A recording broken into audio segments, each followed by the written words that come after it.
Her body was folded unnaturally, knees pressed to her chest, face pale and lifeless. She was naked. The once bright smile that had filled her pictures was gone, replaced by a chilling stillness. The zipper of the large, black suitcase was half closed, as though someone had been in a hurry. It was lying at the edge of a quiet apartment complex dumpster, hidden beneath old boxes and trash bags. The neighbor, a retired nurse named Marlene, had been taking out her trash when the faint smell stopped her. It wasn't the usual garbage stench. It was heavier, sour, rotting. Her hands shook as she pulled the bag away, and then she screamed, a sound that echoed down the quiet street, bringing people running from their doors. By the time the police arrived, the air was thick with whispers. They opened the suitcase fully, and every officer froze. There inside was a young woman they had never seen before. But soon, everyone would know her name. She had come from Florida to meet her fiancé. Hours later, she was dead, and the man she came for, nowhere to be found. But what happened between the moment she stepped off the plane and the moment her body was zipped into that suitcase was a story darker than anyone could have imagined. Samantha Brooks had always been the kind of woman who believed in love stories. She was 29, with soft brown eyes and a quiet smile. The kind of smile that told you she had learned to be patient, even when life wasn't fair. Her friends teased her for her old-fashioned idea of romance, but she didn't care. She believed that somewhere out there was the man who would take care of her heart.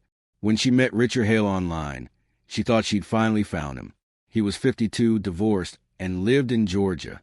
He spoke with a slow, warm drawl and sent her long text messages about how he wanted to spend the rest of his life with her.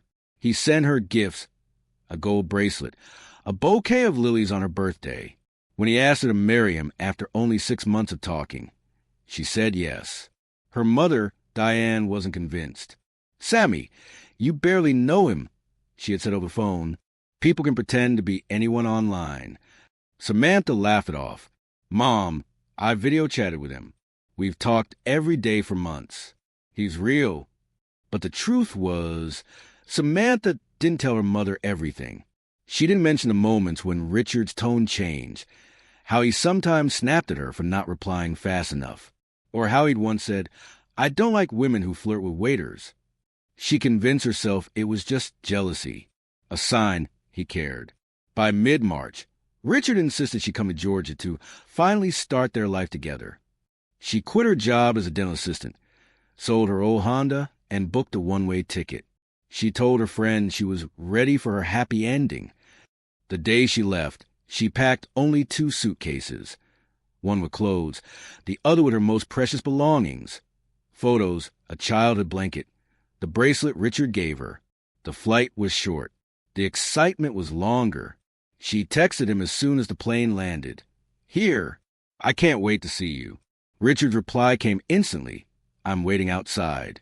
They drove to his apartment complex in silence at first. He seemed different in person, quieter, less charming. His hair was thinner than she remembered. His eyes darted to her phone every time she typed. By the time they reached his place, the air between them felt heavy. She told herself it was just nerves. She had come too far to turn back now. But hours later, just hours, Samantha would be dead, and someone in that apartment complex would swear they heard screaming. The first officer on the scene was Detective Marcus Hall, a tall man with a calm voice but eyes that missed nothing. He had been called to plenty of gruesome cases in his 15 years on the force, but the sight of a young woman's body crammed into a suitcase like discarded luggage still made his stomach turn. The suitcase sat on the ground beside the dumpster, its zipper pulled all the way open now. Samantha's face was tilted upward, her lips slightly parted, as if she tried to take one last breath before death claimed her. Her dark hair was tangled, and faint bruises lined her neck. "Get forensics here," Hall said quietly to a uniformed officer beside him. "And cover her, she's someone's daughter." Yellow tape went up around the complex within minutes. The neighbors gathered in clusters, whispering. Some took out their phones, filming from a distance. Others watched with pale faces, avoiding eye contact with the officers. Marlene, the neighbor who had found the suitcase, sat on the curb with a blanket over her shoulders. Her hands were still trembling. Hall crouched down in front of her. "Ma'am, can you tell me exactly what you saw?" "I went to take out my trash," she said, her voice breaking. "The smell, it wasn't right. I thought maybe an animal died in there. I moved some bags and saw the suitcase. When I opened it," she shut her eyes and shook her head. "Oh, Lord, I'll never forget her face." Hall thanked her and asked if she'd seen anyone suspicious. Marlene hesitated. "I did hear something last night," she said. "Around maybe 11? A woman yelling. It sounded like she was saying, 'Stop, you're hurting me,' but I didn't know where it was coming from." That single sentence sent a ripple of urgency through Hall. Inside the apartment building, officers began knocking on doors. Most residents claimed they'd heard nothing. A few said they thought they heard loud arguing from a third floor, but weren't sure which unit. The property manager, a nervous man in his 40s, eventually provided the key to apartment 3B, leased under the name Richard Hale. The moment Hall stepped inside, he knew this wasn't just a meet your fiancé trip gone wrong. The living room smelled faintly of bleach. The beige carpet had a dark stain that had been scrubbed so hard the fibers were frayed. A coffee mug sat on the counter, lipstick still on the rim. "Bag it," Hall said to forensics tech. In the bedroom, Samantha's suitcase lay open on the bed. Clothes were scattered on the floor, and her gold bracelet was missing. On the nightstand, Hall spotted an airline ticket stub for a flight from Orlando, dated yesterday morning. Richard's personal items were gone. No wallet, no phone, no keys. It was as if he had vanished into thin air. Back outside, Hall stood by the dumpster and watched as the medical examiner zipped Samantha's body into a clean white bag. "She's been dead less than 12 hours, the me said. "Strangulation marks. We'll know more after the autopsy." Less than 12 hours, which meant she had been killed not long after she arrived. Hall clenched his jaw. This wasn't just a murder. It was personal, and the man who had promised Samantha forever was now the only suspect. That night, Hall went back to the station and pulled up every scrap of information on Richard Hale. There was no criminal record, but there was something else, something that made Hall's pulse quicken. Richard wasn't his real name. Before Hall could dig deeper, an urgent call came in from the airport police. They had spotted someone matching Richard's description on surveillance footage. He wasn't trying to hide. He was boarding a bus headed out of state. The grainy airport surveillance footage showed him clearly. Tall, thin, wearing a baseball cap pulled low over his forehead, a black backpack slung over one shoulder. He was walking fast, but not running, moving with the calm of someone who thought he still had time. Detective Hall leaned forward in his chair, rewinding the video and watching again. "Play the timestamp," he told the tech. 6:42 a.m. That was only hours after Samantha's estimated time of death. Richard hadn't even waited for the sun to rise before trying to disappear. Hall called the bus terminal immediately, but by the time they got an officer there, the bus was gone, rolling north toward Tennessee. "Put an alert out statewide," Hall ordered. "I want him picked up before he crosses state lines." The first roadblock hit almost immediately. The bus company didn't require IDs for cash purchases, so there was no ticket with his name on it. Without that, it was hard to convince other states to prioritize a manhunt. Hall worked with what he had. They traced Richard's bank accounts. Nothing. His phone was off, his credit cards unused. It was as if he had melted into the crowd. Meanwhile, the forensics report on the apartment came back.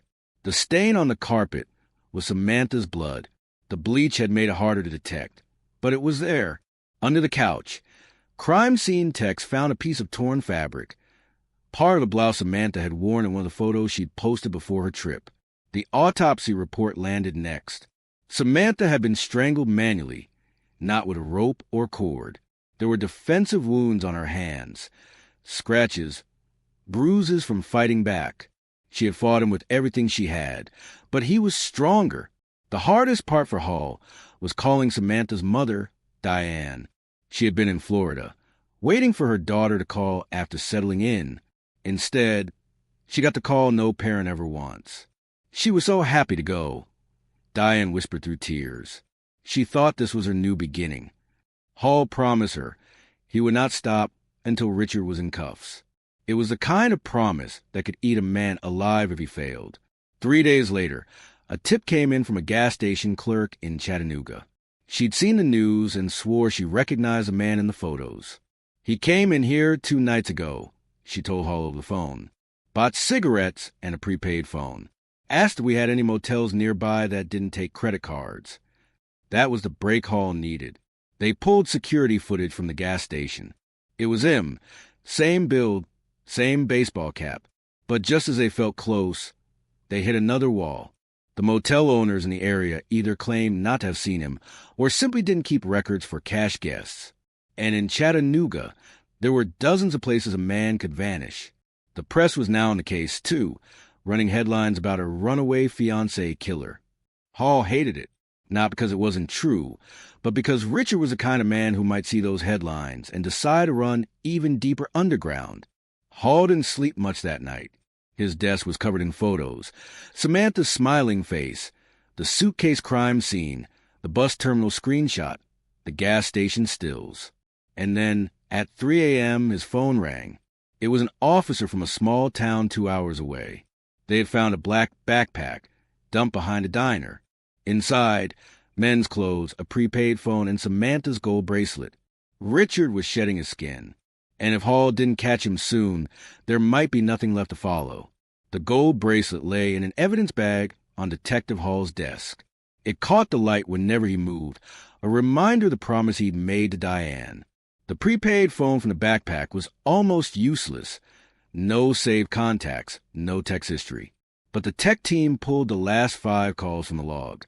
All were to a single number, registered under a woman's name, Clara Jennings. Hall ran the name. No criminal record, no prior connection to Richard, or at least none on paper. But when they brought Clara in for questioning, she looked nervous before she even sat down. "Do you know Richard Hale?" Hall asked. Her eyes darted to the table. "Not by that name." That told him everything. After a long pause, Clara admitted she'd met him on a dating app about a year earlier. Back then, he'd introduced himself as Daniel Cross. She described him as charming at first, but controlling later. She'd broken things off when he started making comments about women who don't know how to behave. The part that made Hall's pulse spike was what came next.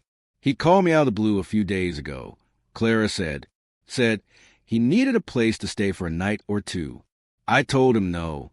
Then he begged me to at least lend him some money. I didn't. "Why not?" Hall asked. "Because I saw his face on the news the next day." Hall pressed for more details, but Clara swore she hadn't seen him in person since last year. Still, it confirmed something he already suspected. Richard, or Daniel, or whatever his name really was, had a pattern. The case file was getting thicker, but every lead seemed to hit a dead end. One tip claimed Richard was working at a construction site under a false name. Hall and his team staked it out for hours, only to realize it was a different man altogether. Another tip had him spotted in a Greyhound station in Alabama, but the footage was too blurry to confirm. The frustration was mounting. The press coverage was turning critical, with headlines like police struggle to track down suitcase killer. Hall ignored them, but the words cut deep. Then came the worst setback yet. The bus company finally produced a clearer image from the security cameras on the Tennessee route. It was Richard boarding the bus, but next to him was a woman, early 40s, dark hair, carrying a large duffel bag. She hadn't been identified, and if she was traveling with him, she might be helping him hide. Hall's gut told him she wasn't just a random passenger. 2 days later, Hall got a call from a small-town sheriff in rural Kentucky. One of his deputies had responded to a noise complaint at a rundown rental house the night before. The caller had reported shouting, male and female voices, and then silence. By the time deputies arrived, the house was empty. But in the trash bin outside, they found something that made Hall's blood run cold. A printout of a news article about Samantha's murder. The photo of the suitcase crime scene was circled in red marker. Whoever was there had been watching the coverage. And the woman in the bus photo? She might not be a victim. She might be his accomplice. When Hall arrived in Kentucky the next morning, the rental house was already locked up tight. But inside, crime scene techs found a cigarette, but with fresh lipstick and a half-empty bottle of whiskey. The cigarette, but went straight to the lab for DNA testing. The results could take days. Hall didn't have days. That night, as he was driving back to his motel, his phone buzzed. It was a text from an unknown number. If you want him, stop looking where you are. He's headed somewhere else. Hall's fingers tightened around the phone. Where? He texted back. There was no reply. But something told him.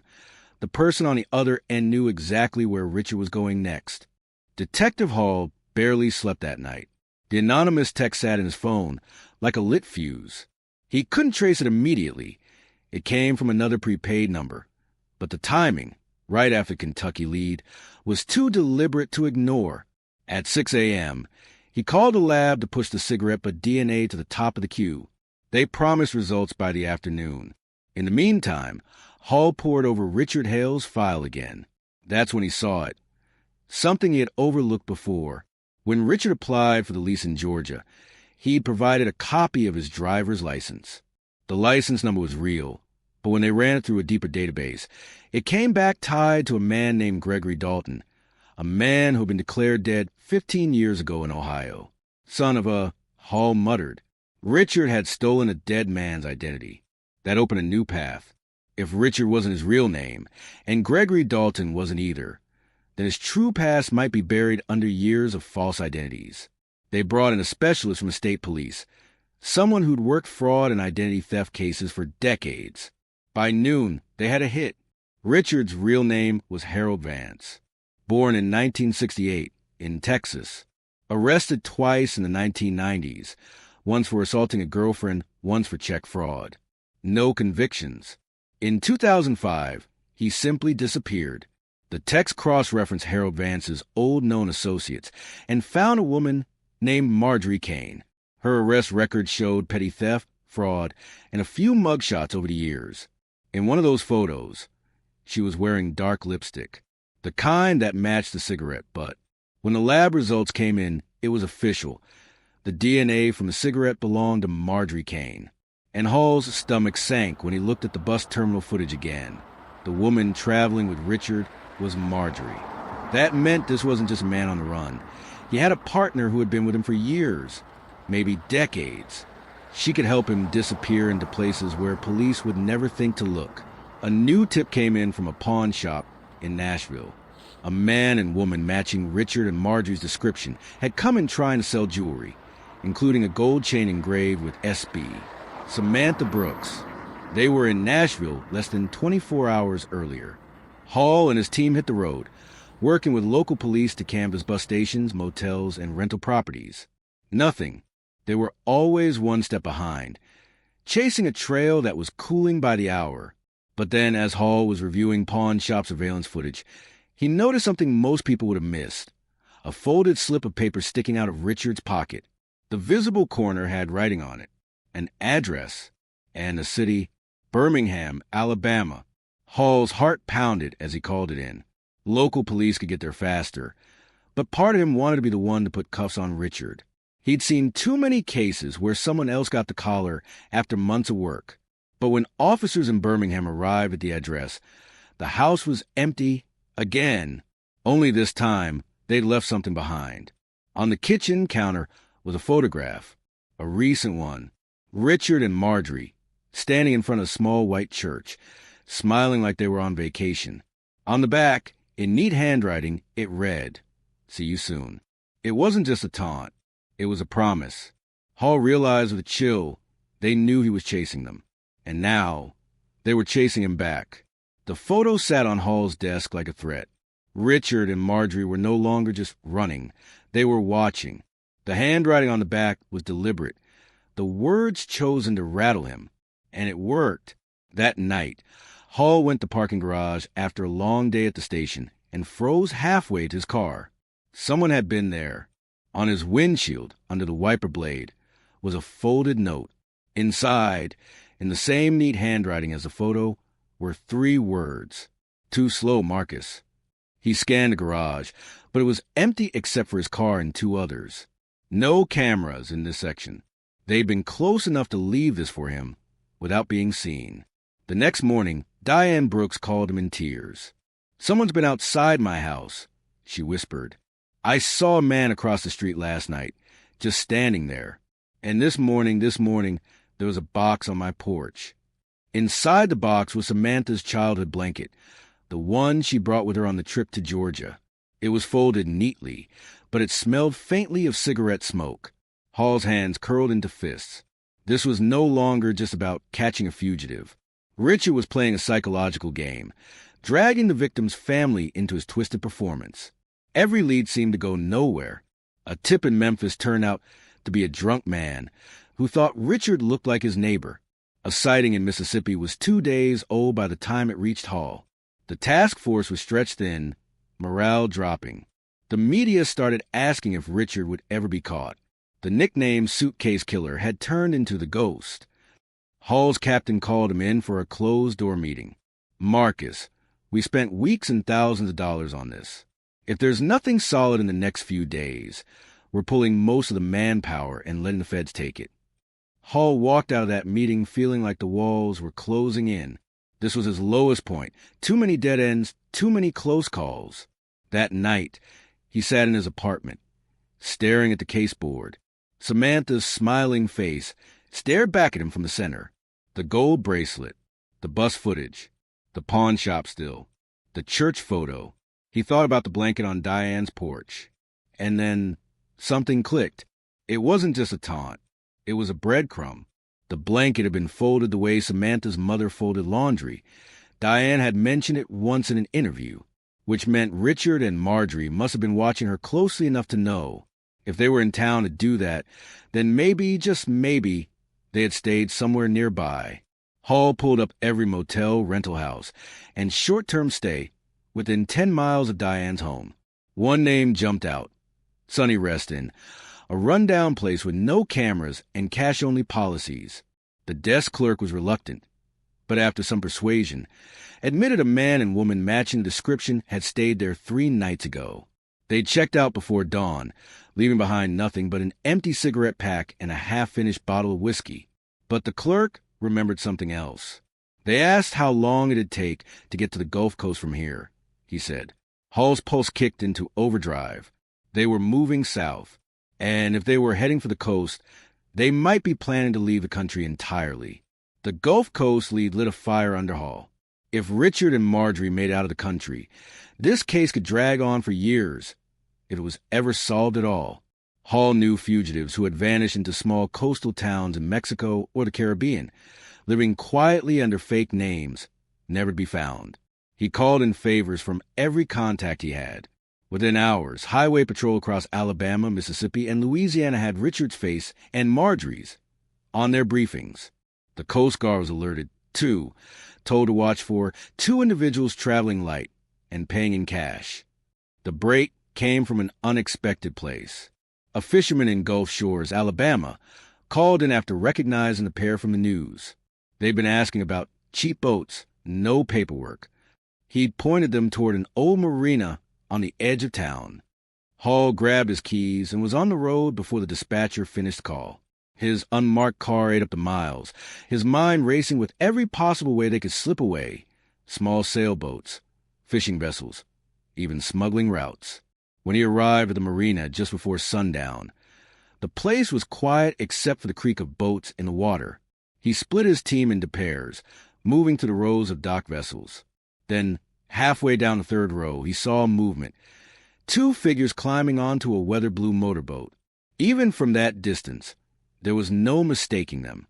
Richard in a faded baseball cap, Marjorie in dark sunglasses, even though the sun was almost gone.